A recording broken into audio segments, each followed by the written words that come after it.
Hello, everybody. Welcome to Neurodifference, and it is my honor to welcome Laura Mears-Reynolds to the channel. Laura, it is an honor having you on the podcast.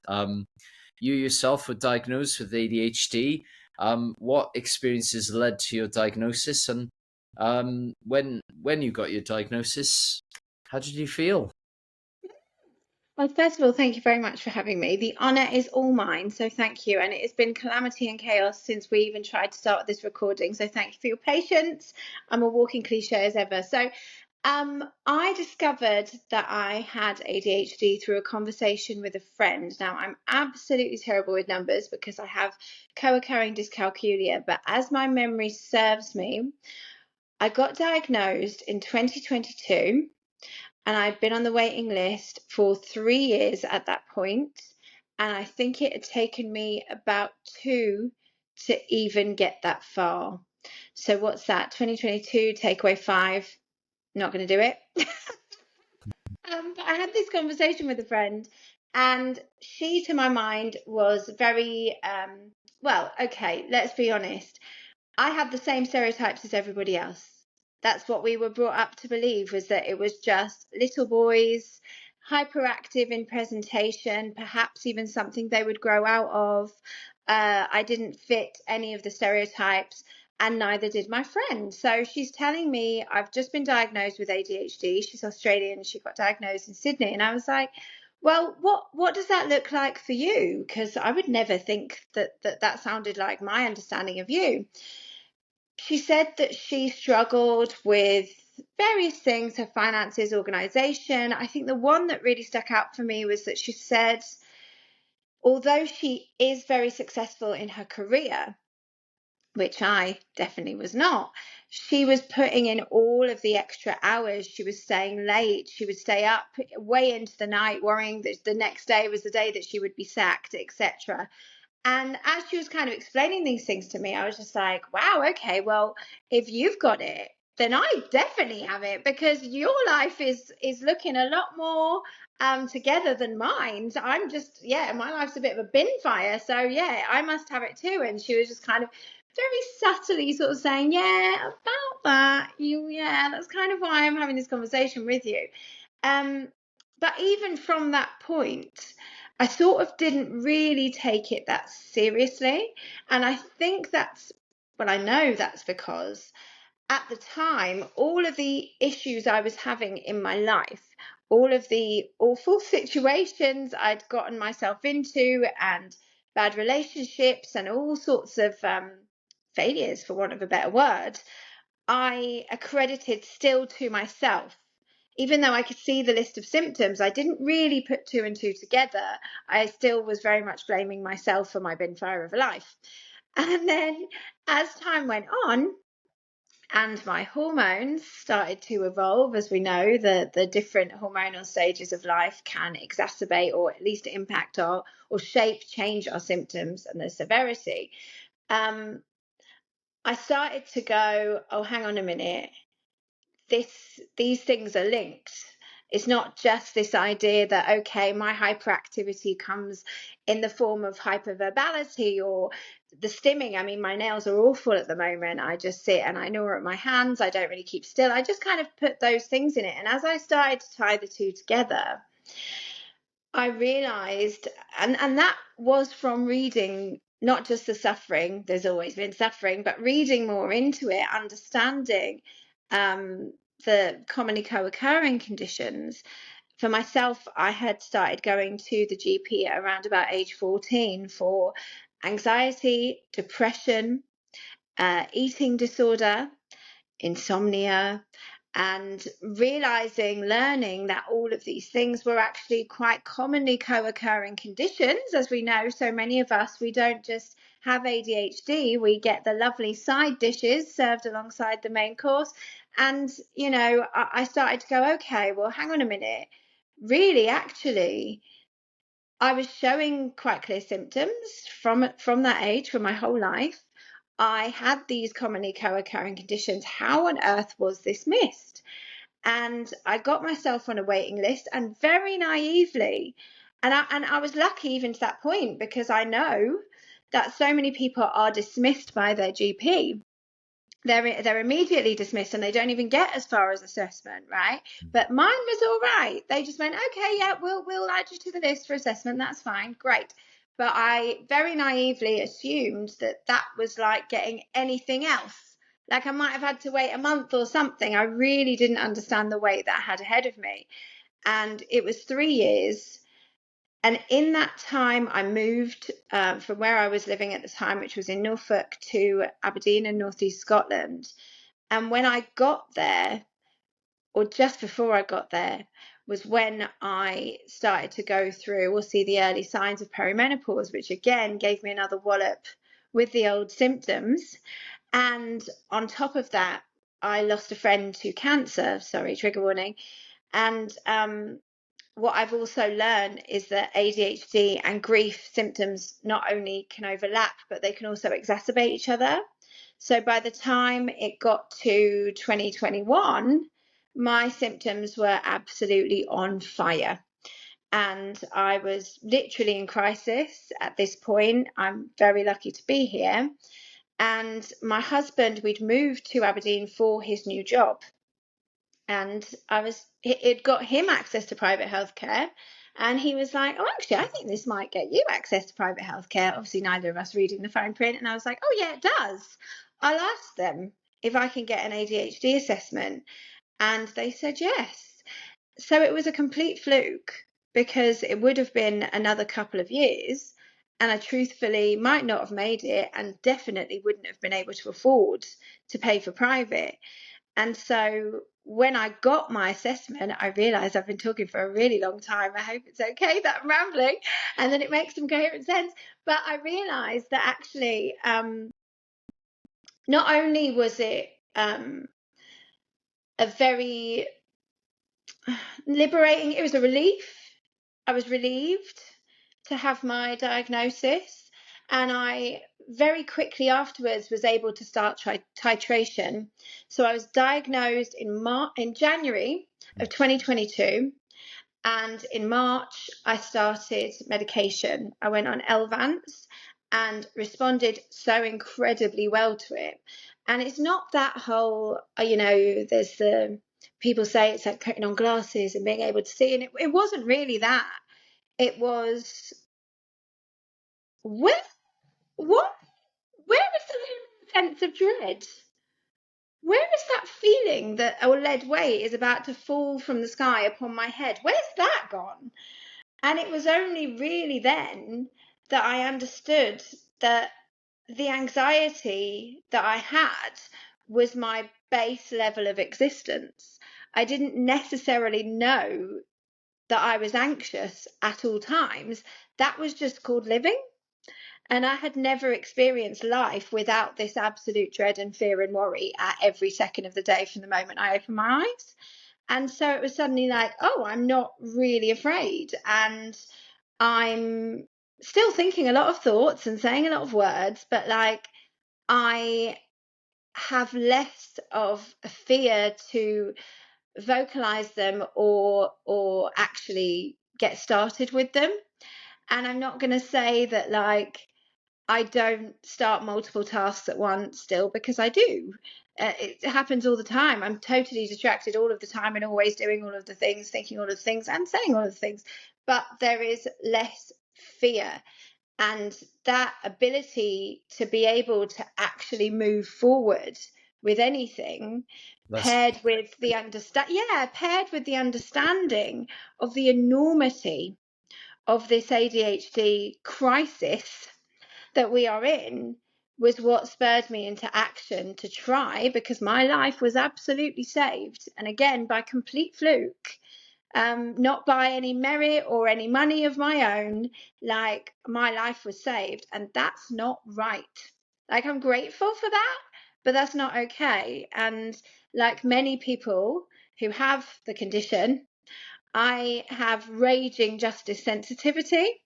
So I just felt like, I don't know what use I am or what I can do, but I have to do something. And I should probably stop talking now and let you ask another question.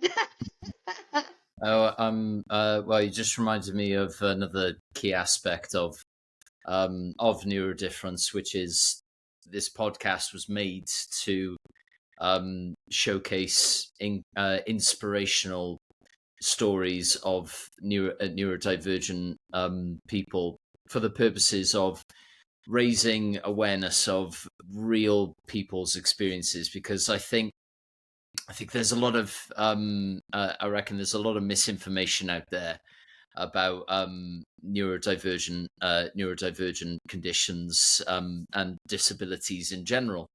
And I wanted to create this channel, and hopefully it'll grow into something big, because there's just so much misinformation out there, and I want to kind of like it is only through hearing stories like yours, and hearing from inspirational people like yourself, that that the rest of society across the world is going to learn about a neurodivergent condition. Because, well, there are great articles, there are great books, but we have to learn about neurodivergent people from neurodivergent people themselves. And That's it. Nothing about us without us. Nothing about us without us. Exactly. And I'm really grateful to be able to speak, because, on your platform, and you said inspirational people, you're an inspirational person. I'm so grateful to be invited on to speak on this platform, and I have so much respect for what you're doing, because I know it isn't easy. It might look like somebody just yamming on for an hour or something on a platform and you've just stuck it up. No, there is a hell of a lot of work that goes into creating a platform, a podcast, a channel. All of this stuff takes so much work on top of, and I'm not going to put words in your mouth, but from my personal experience, overcoming our own imposter syndrome and actually believing that we can do something, that's a hell of a lot of work. And in my case anyway, that's daily work. So, I'm very grateful, because, you said misinformation. I think that's a really interesting point. I find personally, I'm so conscious of my nails. I'm trying to hide my nails. I find that, start again, spit the words out. I find that time and again, the misinformation tends to actually come more from the mainstream media than it does from the mouths of actual neurodivergent people. Now, where I find neurodivergent people can go wrong is that we can generalize, and the impression can be given that this is what the condition should look like, and that if you don't have this, then you don't have it. Or if you have, and we're going to do it 5 top things, and I'm going to point to them. If you have these, then you've definitely got it.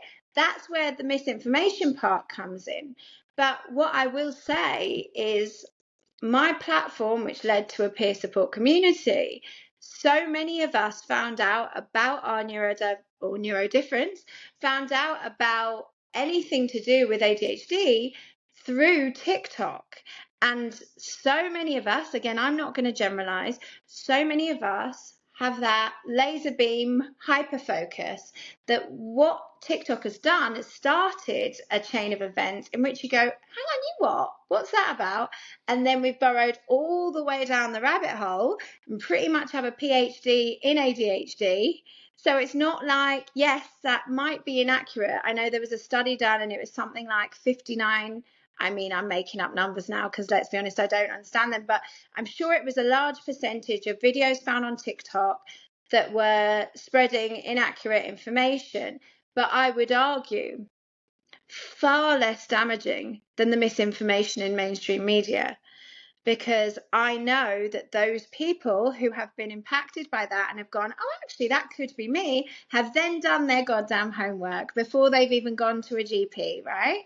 Absolutely. But when it comes to mainstream media, That's where we have a problem, because that misinformation is being spread to the masses who are not necessarily looking for it and looking to find this information.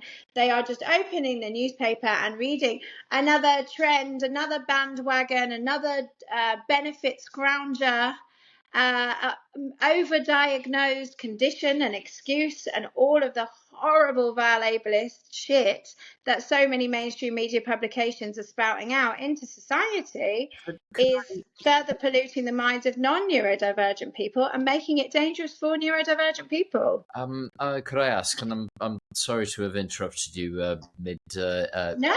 stream. I'm mortified by that fact. Sorry. No.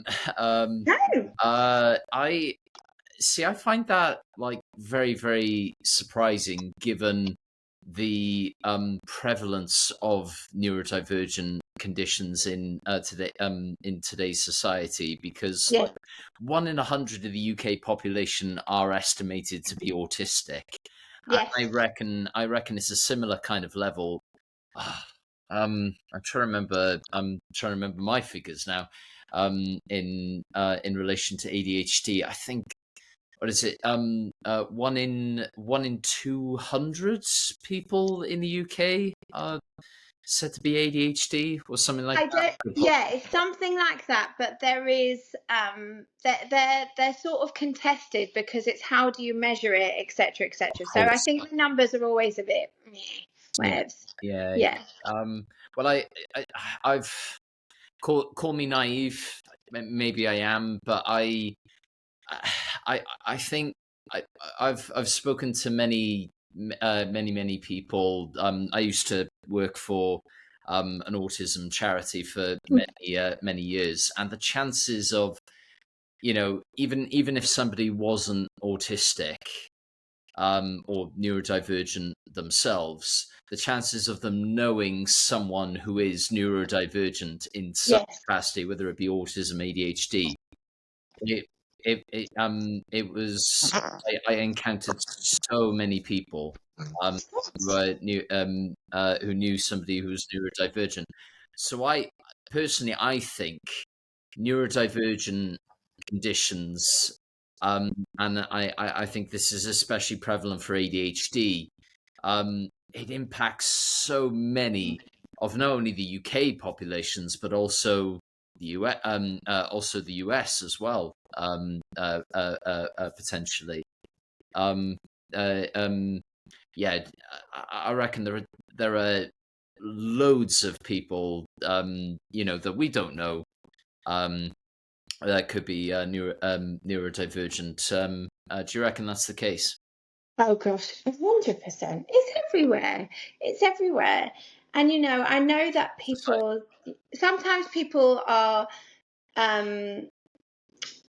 troubled is the wrong word, but people can be language is important. It's powerful, but it's also very personal.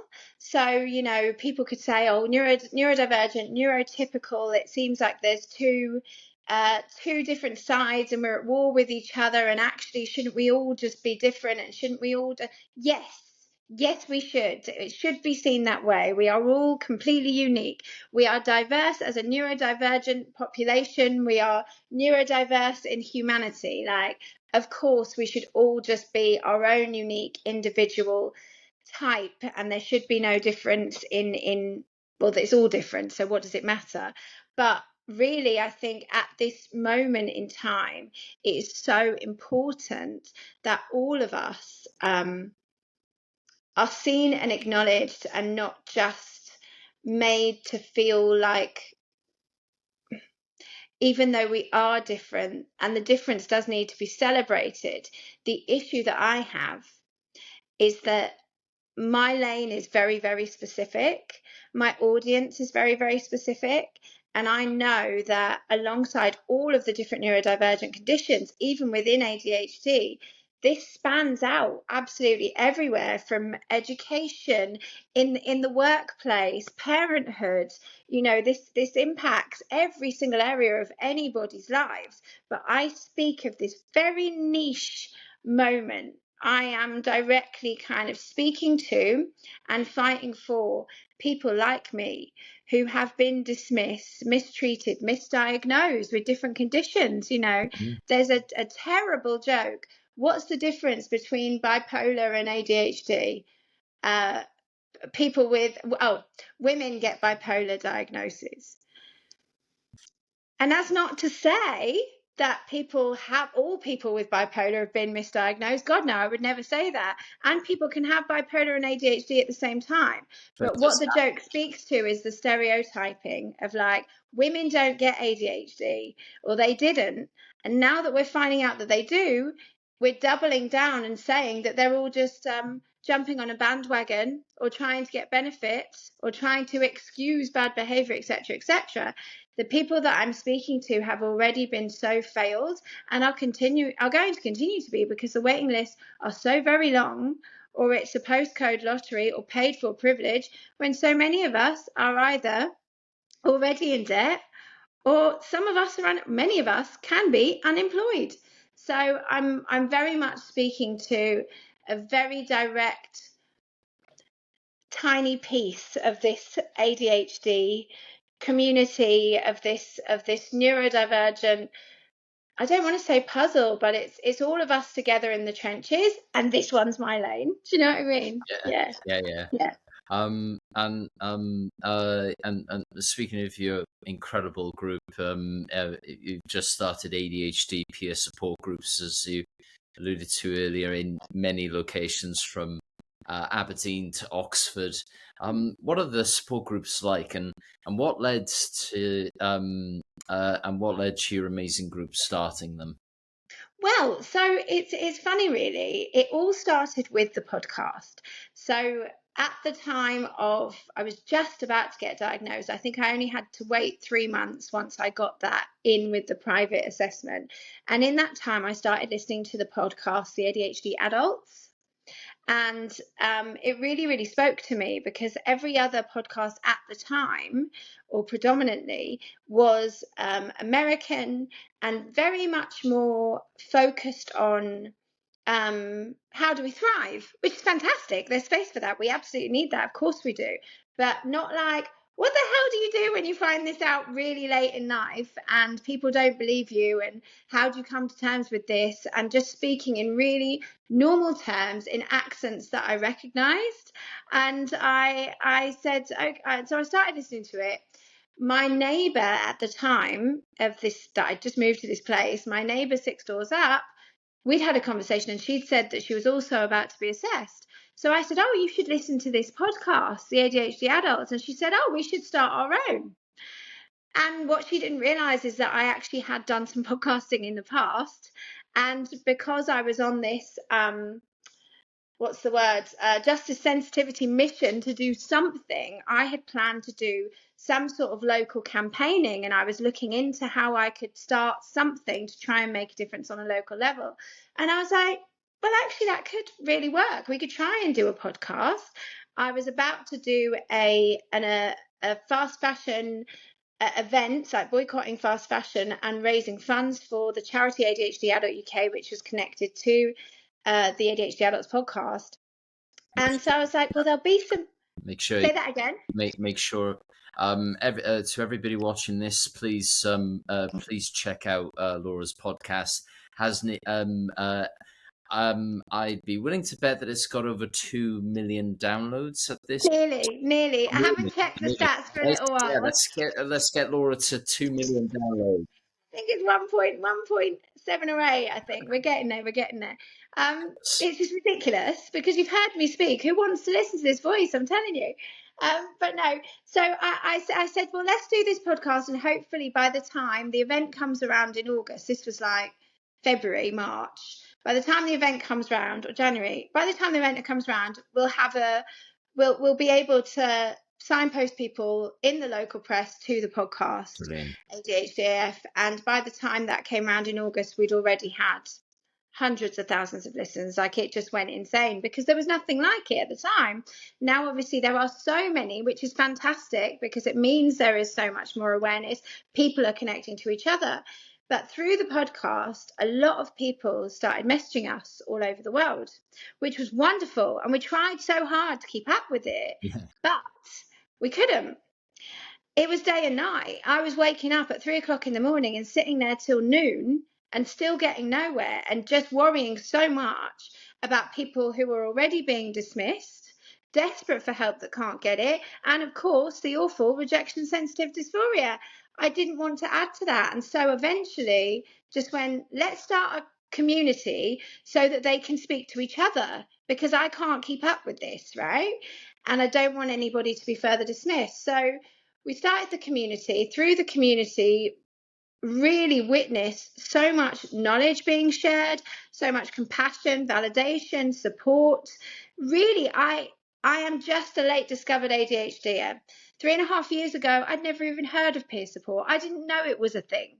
It turns out that it is one of the most valuable things when somebody gets a later in life diagnosis, because nobody understands what it's like apart from somebody else going through it, right?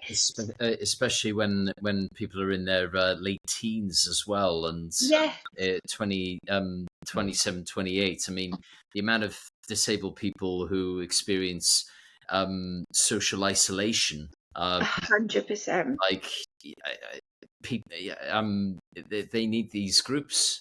They need these so much. And so like witnessing it and having all these different topics that people were talking about. Meanwhile, somebody suggested, a guest on the podcast said, why don't you do a tour? And what they actually meant was, why don't we meet in a pub and go for beers in Manchester? And I was like, a tour? Because I'm very all or nothing. And next thing you know, I'd created the Too Much tour, which was a 17-date tour, most of them back to back. I think we had like a couple of days off. 3-hour ADHD bingo show. It was basically hun brunch, because I didn't feel like I could give a lecture, but I know how to throw a party. So I basically threw these parties all over the place. We started way up in the Highlands, and we went all the way down to Truro in Cornwall. And many of the shows were sold out, and they were just a party where I gamified the learning process and taught some of the different things that I'd learned on these topics in the Discord channel from the actual people who were going through it, and made it into a game to keep people engaged. The reward system, you can win a prize. It's a game of bingo. It gives people something to do if they're not confident talking to each other. But the number one thing that I learned in doing those shows, I've since done another 2 tours, was that people didn't feel that they had anybody to go with. They didn't actually know anybody in their local area. So the charity, which was inspired by the very community of podcast listeners, the Leopard Print Army, it just marries in all of the elements of it. It's not just that we are bringing people together in their local areas so that they don't feel alone. It's also that we are using the very topics and the very information that has been shared within the community. So it is literally for us, by us. And it's just a really special thing. I actually feel emotional even talking about it. My God, sorry. We only really properly started in March. Please, it needs to be said. It needs to be said. And can I just say I haven't really heard of anything like it here in Wales. I have kind of checked out ADHDAF on Instagram, and honestly, yeah, never really been to an event like it in Wales for sure. But don't worry, I'm sure your calendar is full. But please come to Wales. Please you know what? Wales. Tour, we came to Cardiff. We did a show in Cardiff. The show in Cardiff, awesome. Yes, but the actual charity, I have good news. So we are a charity, ADHDAF Plus, connects and empowers ADHD adults of marginalised genders in Scotland, England and Wales. And the reason why we haven't had a Welsh support group yet is because the way our charity works is that people volunteer or apply to volunteer to start their own. And I'm very pleased to announce that we have finally got someone who has applied in Wales. So she is in North Wales, Yeah. Right. A wonderful lady called MJ, and she is going to be starting a group. She's just trying to finalize the venue and exactly where she wants to have it. But the first group in Wales will be in North Wales in January, we hope. As long as we can get the right venue, then that will be starting in January. That is amazing. I think I might actually be able to help her out because I've done a bit of work in the past for my for the charity that I used to work for in Llandudno in Oh, amazing. Wales. So might be able to help you out with that. That's amazing. Thank you. Yeah, no, yeah, just say the words and happy to help out. Another key rule of the Neurodifference podcast is that we always look to elevate other neurodivergent conditions channels because, like, yes, I want to make this podcast as big as Joe Rogan's and Diary of a CEO someday, but I want to make other neurodivergent charities and podcasts as big, or if not bigger, because if all of us get bigger, then we're all working towards the same goal, which is making sure that neurodivergent people can succeed in society. And that was the mission. Well, that is the mission that the my podcast was kind of founded on, to be honest. But me personally, I just want a podcast for the rest of my life. That's my that's my dream, to be honest. So hopefully I get to do that, but we'll see. Of course you can. And do you know what? I just can't believe anybody lets me get away with anything. Like, I remember when we started, I was like, I can just say whatever I want. Oh my God, who has let me loose with a mic? I love it. I absolutely love it. I just want to say also, obviously, the charity is aimed at connecting and empowering ADHD adults of marginalised genders. But what I want to be really, really clear on is that, especially with so many of us having been dismissed and mistreated because of our gender, we would never discriminate against anybody of any gender. So whatever your gender, you are very welcome to come along. It's just that it needs to be understood that these groups are led by people of marginalised genders. So that's who will be facilitating the groups. And what we are discussing is informed by, so it is through that lens. So there will be sessions that will be predominantly more focused on like perimenopause, menopause, that kind of thing. Such an important topic. Important topic, especially menopause. I've heard menopause in ADHD women is an incredibly complex and pertinent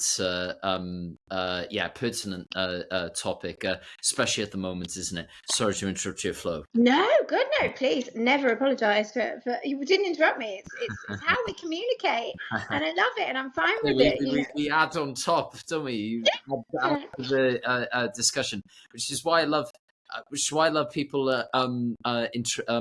interrupting me, because as long as anything that people have to say, as long as it relates to the conversation at hand, that's, you know. And it might not even relate to your mind, but it might relate to their mind.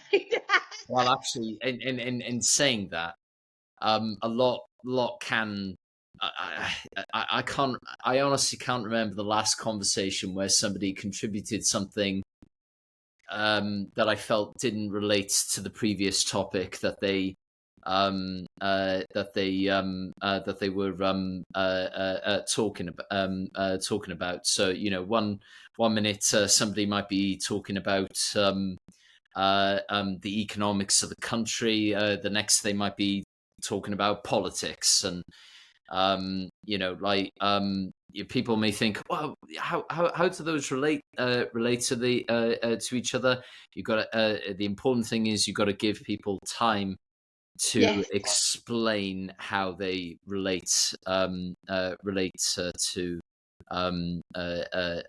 each other. I think that's very important. definitely, 100%. Um, but yeah, no. You've talked about your amazing charity podcast, and your Emporium. Can you please tell myself and our viewers of the podcast today about those and the targets that the group has for next year, please? Oh God. Uh, You're on the spot now. targets. What I will say is this is the Emporium you mentioned there. So the Emporium is like kind of the perfect example of a side quest, and one of those things that doesn't make sense objectively, but then actually makes perfect sense. So it very much fits into the last part of our conversation. So when the podcast first started, a listener got in touch, and she's called Rebecca Cowley. She is a jewelry designer of working class in Birmingham. And she had listened to the podcast because her sister was struggling, and she suspected that her sister might have ADHD. So she was looking for resources for her sister. And she listened to it, and it made her realize how different ADHD can present, and that she too actually had it, which of course we know statistically is highly likely. But we didn't know that at the time, right? So she listened to it and she was like, oh my gosh, I realized that I have it too, and I'm so grateful. I want to make a piece of jewelry, and I'd love you to sell it. And that is really how it started, because at the same time, people were calling out for merch. And as a very terrible owner of a creative business of many years, I didn't really like the idea of buying fast fashion or mass produced factory jumpers, mugs, whatever.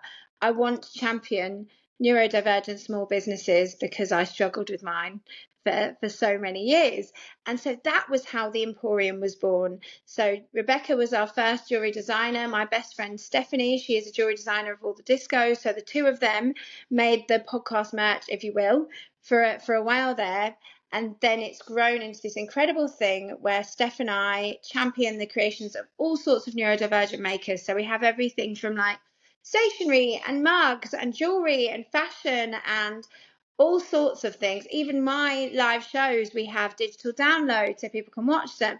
And what it does is it doesn't just encourage people to shop neurodivergent, which we would love, to really support the community and put money back into the community. It also not only signposts too, but 10% of all profits are donated to the charity, with some very specific pieces being more of a fundraiser. So we did ribbons for ADHD Awareness Month, and $7.50 from each one went to the charity. The digital downloads, $5 goes to the charity. And what it also does is it's a very cunning ploy, because with my ridiculousness, bingo and extravagance and festival fashion, I've managed to get us into a lot of UK festivals. So what I do is I entice the general unsuspecting public in with my trinkets and sparkly things, and they think they want a shiny festival hat, and wallop, they've got some ADHD awareness and some leaflets signposting them to the charity, and we've got it out in the general public. So I'm really, really chuffed about that, and it all works really, really well. Can I just say, it's not ridiculousness. It's that I think it's a brilliant idea. Going into festivals. That's brilliant. So, did you by any chance get into Glastonbury?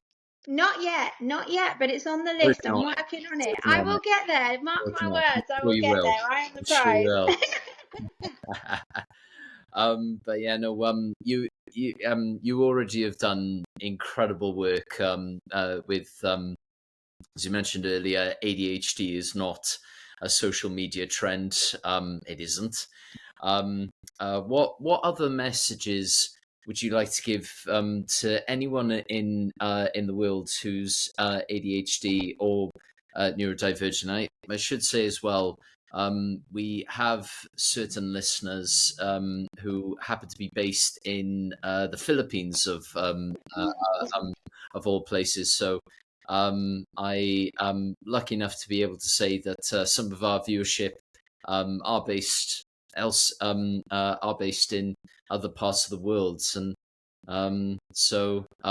yeah, what message would you like to give to anyone in the world who's ADHD or neurodivergent? Gosh, so many things. First of all, you are not alone. That is probably the number one starting point of anything. You are not alone. I spent my life feeling so alone. I honestly, it's really, I'm trying to think of the right word to describe how ridiculous, for want of a better word, that is. I really genuinely believed that I was the only person who couldn't hold down a job, who couldn't manage a bank account, who got upset about absolutely everything, who was second guessing themselves all of the time, and going forward with the best of intentions and everything always going wrong all of the time. And it broke me completely. Not just the bin fire of unmanaged, unidentified ADHD, but that feeling that I was completely alone and the only inept human on the planet was really, really soul destroying and dangerous. And so that is the number one message wherever you are in the world. Whatever life looks like for you right now, if you have support, if you don't have support, whatever is going on for you, you are not alone. And that's not just for ADHD. As I would like to say, I would like to remind people that with the description that I just gave is only my lived experience. It's not everybody's. People can drive cars, they can manage bank accounts, they can hold down jobs, they can do all sorts of things. That was just my experience at that point. That's what unidentified and unmanaged ADHD had done to me and my life. So you are not alone, number one. Number two is that self-diagnosis is valid, and it has to be. It has to be. It's not ideal. As I said, my life was not only improved, it was saved by diagnosis and treatment. But when we know how difficult it is to get treatment, and I don't just mean the waiting list, I mean people are still being turned away. The NHS, we found, is closing its lists in some areas in the UK, which is terrifying because they cannot manage. We have to understand that not everybody is going to be able to access to get assessed and even navigate a system that literally asks us to fight against often the very symptoms that we need support with in order to access the support. So self-diagnosis is valid. It has to be valid. So if you have or suspect you might have ADHD, you are invited to one of our peer support groups. And as long as you're 18 or over, and if there isn't one in your local area, you can apply to volunteer to start your own via our website. I think that the final message that I want to give, because we would be here all day, there is so much I want to say, but the number one thing that I would like to say is that you are not too much. And when people think about too much, they often think that means, like me, my presentation of too muchness, too loud, too overexcitable, too whatever, right? And it doesn't mean that. Too much can mean anything. Too much can mean too in your head, too much worrying, too much anything, whatever it is, whatever you're going through and however you experience it is entirely valid. Nothing that you are doing is too anything. You are you, and you are doing your best, and you're doing a bloody great job. All right? Can I just say as well, it has been such an honor for you to come on the podcast, and I always always invite my guests to come back on the podcast in other guises. You're more than welcome to Thank you. come back on, and Laura's social media will be put in the video description. Please follow ADHDAF on Instagram. The work Laura and her team do it's inspiring, and it is incredible, and I thoroughly encourage anybody watching this podcast go check to go and check out ADHDAF, as well as their amazing peer support groups, the Emporium, and everything that the charity does. Laura, it has been a thank you for coming on Neurodifference.